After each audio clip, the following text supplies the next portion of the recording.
struggling schools in regional and remote New South Wales are volunteering to be part of a bold new experiment which aims to close the educational gap between children from rich and poor families.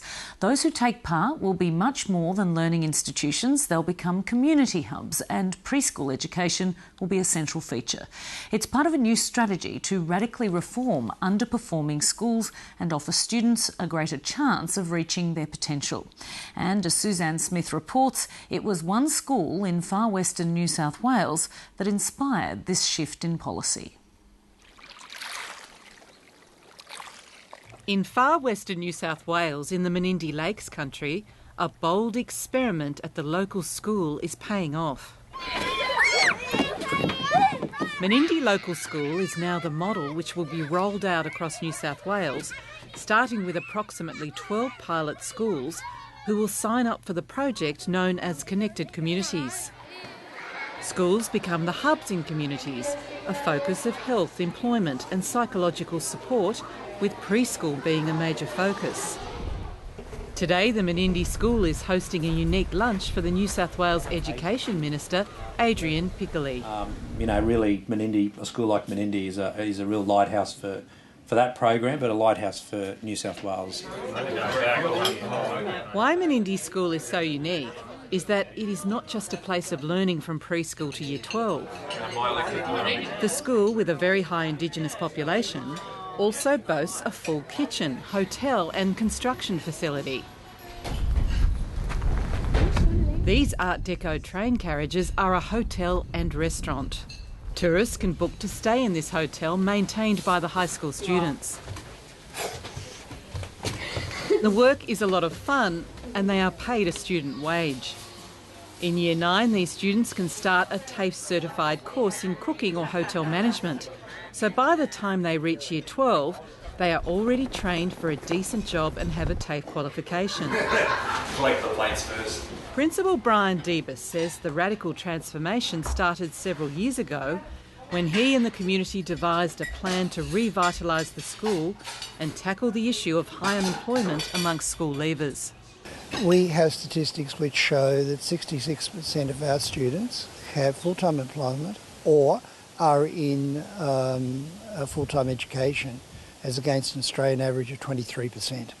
It's bread, our traditional bread that we make. To make the parents and students feel at home, Indigenous language tuition has been introduced and special videos made for the students. We have to let the fire die right down so that the hot nikki, which is the coals, can burn right down so that we can cook our nikki manu. But Brian Debus is looking at more radical solutions, including extending the time students attend school. What we want to do is to add another year, a year 13, but during those 2 years, they actually get to go to Taste University. So at the end of the year 13, they've had an opportunity to get better passes in some subjects where they want them. And secondly, that they go to university with one full credit of the semester, ahead of all the other people entering university. Adrian Piccoli says under the new policy, the community gets to say how the school should be run outside the academic curriculum. The policy is targeting schools with complex issues, such as low attendance rates and poor academic results.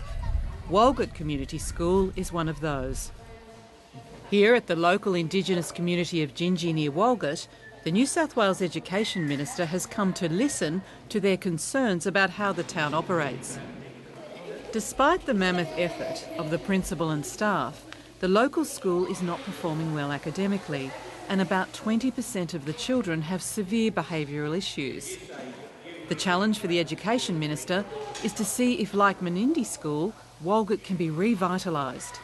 The Walgett Community School has had 14 principals in the last 20 years. These schools are difficult schools, and perhaps we haven't given those principals the kind of support that they've needed in order to stay. So complex schools need complex solutions. We can't do at Walgett what we do on the North Shore of Sydney or in Newcastle.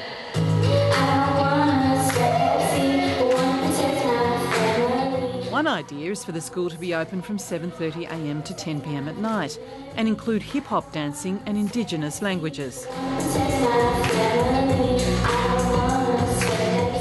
And another idea is for homework centres to be set up in the community, so kids have somewhere to go after school.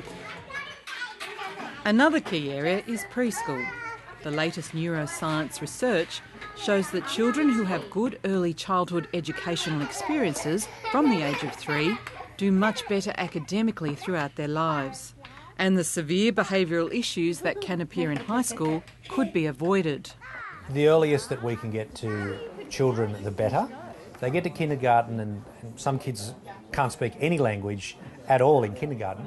Well, for however long they might be at school, they're on the back foot and teachers will always be challenged in lifting their standards. So we really need to address some of these serious problems before kindergarten.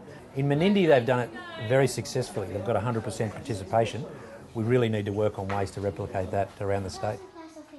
The New South Wales Government is about to release a review into preschool education that will recommend a new formula for funding early childhood education.